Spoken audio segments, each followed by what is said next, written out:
Saudações, nobres ouvintes do podcast Sem Esperança. Sendo breve, porém certeiro, é o seguinte, o título já diz o que é. Não há poesia no desespero, certo? E eu digo isso porque nós estamos numa aflição. E isso também, de certa forma, como o papel da arte. Vamos falar desses dois temas assim. E por quê? Um exemplo preciso disso é o bombardeio de aquele quadro do Pablo Picasso, Guernica. Alguns dizem que foi uma tourada, e aí quando ele foi perguntado por um oficial nazista, ele disse: "Você foi o artista?" E aí ele disse: não foram vocês.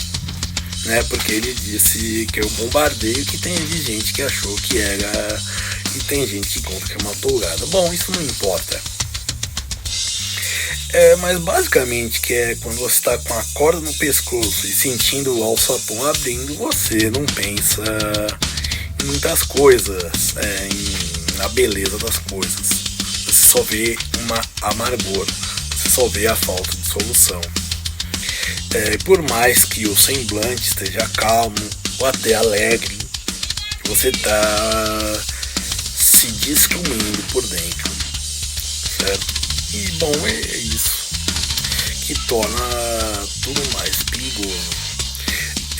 Quando a matemática, as exatas, esmagam as humanidades, as humanas, é que a gente sente que vê a realidade e a crueldade dela. E aí a gente percebe que nós nos iludimos, às vezes em busca de uma perspectiva, às vezes em busca de um sonho que não é realizado, e por aí vai. Ou então, pior ainda, como eu falei de sonho, imagine você pensando, independente do seu gênero, eu vou dizer assim, você pensa que se você tivesse feito isso, se você tivesse feito aquilo, você teria sido feliz hoje. A resposta é não sabemos. Poderia ter sido feliz. Poderia, mas também poderia ter sido um outro fracasso. Porque, assim, óbvio, a gente não pode simplesmente ficar economicizando as coisas e tornar uma relação custo-benefício. Mas a gente tem que ter os dois pés na realidade e a cabeça só um pouco encoberta pelas nuvens para a gente poder ver o que tem adiante de nós, certo? Basicamente a gente precisa para viver com uma normalidade, abrigo, comida e roupa, certo? Quando a gente vê, por exemplo, um Masterchef, que é o único programa que eu vejo, na TV, os dois únicos momentos são na Band, que eu vejo o Masterchef e a luta lá, ou o UFC ou o SFT. Bom, o que acontece é basicamente você tornar aquilo que é algo que é para nutritivo, que é aquilo que te induz a pegar aquele ônibus lotado, a aguentar desaforo de uma pessoa que não devia ter nascido, que está numa hierarquia mais alta que você, por aí vai, certo? E você que às vezes tem um pensamento pequeno, porque você tem uma visão pequena, que nem, por exemplo, eu que sou millennial, crescemos com a ideia de que nós vamos estudar bastante para ganhar dinheiro, e hoje não é. Hoje eu acho que assim, a gente vê cursos rápidos, tanto pagos quanto que estão de graça no YouTube e em outras redes sociais, como Instagram e até que eu não conheço, ensinando basicamente tudo, certo? Às vezes você pega aquele vídeo de 10 anos ou até mais de uma pessoa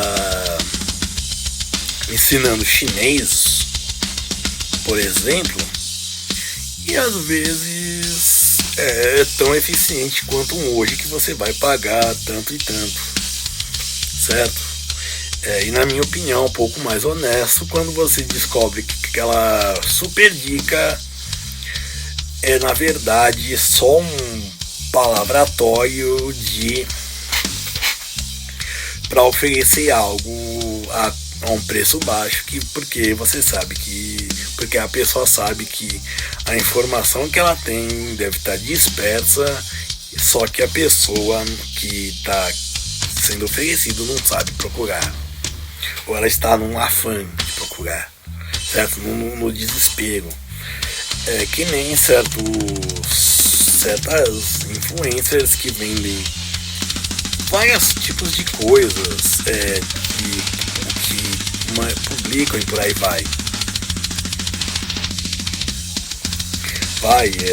propagandeiam certos tipos que são fraudulentos, né, como o tirinho, né, e os seus congêneres, certo? Então assim, aí a pessoa acha,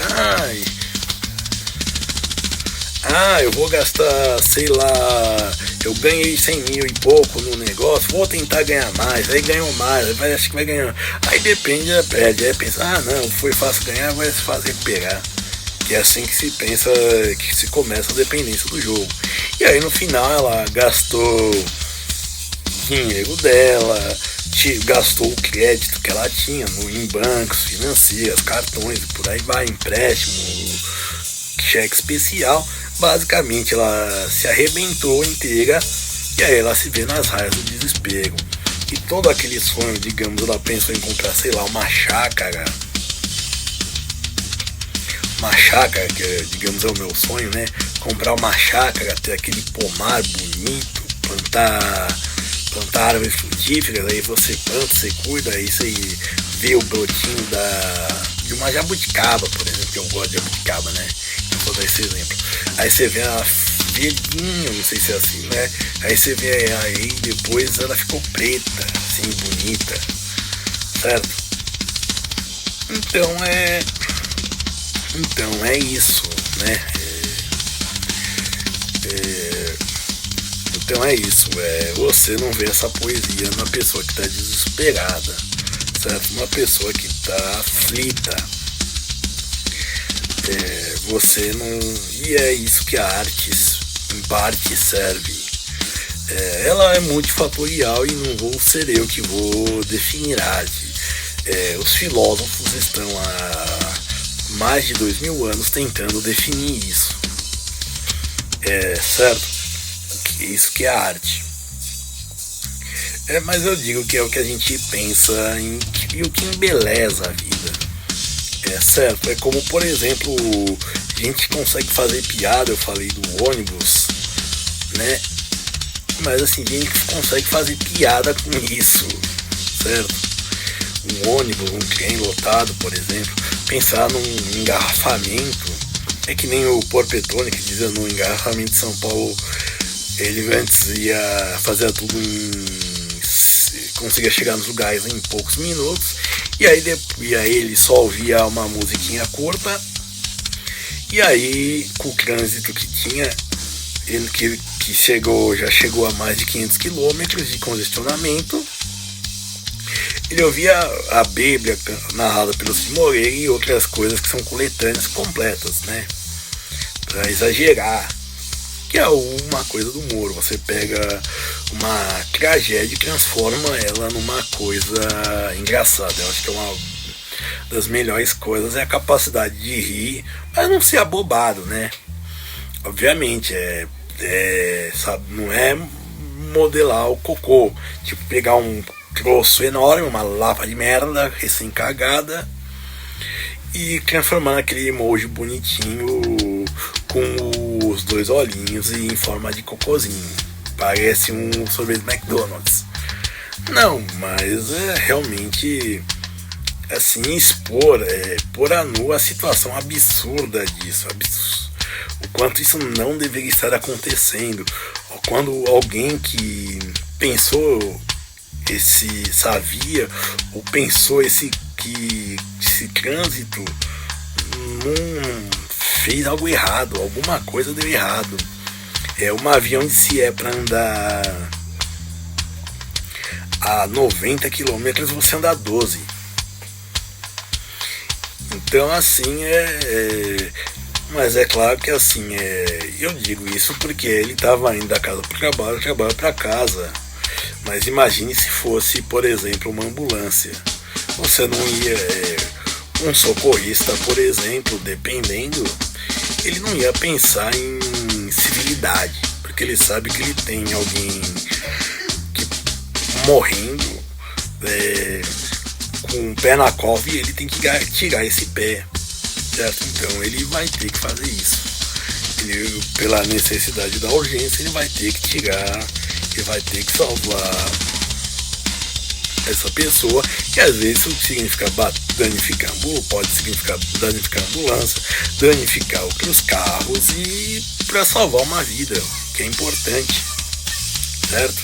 Ele tá lá, ele tá vendo o sofrimento e ele tá no desespero disso, entendeu? Nesses 500 quilômetros que ele tem que percorrer num mar de carros que não tem fim. Perfeito? Então assim, bom, basicamente, para resumir, a gente não consegue pensar e aí confabular algo belo, algo muito perfeito, se a gente está desesperado. E isso vale para qualquer situações, certo? E bom, soluções não temos, mas apenas nos pensarmos sempre em tentar nos manter fortes, porque o acaso, a gente por desinformação pode ver tudo virar pó.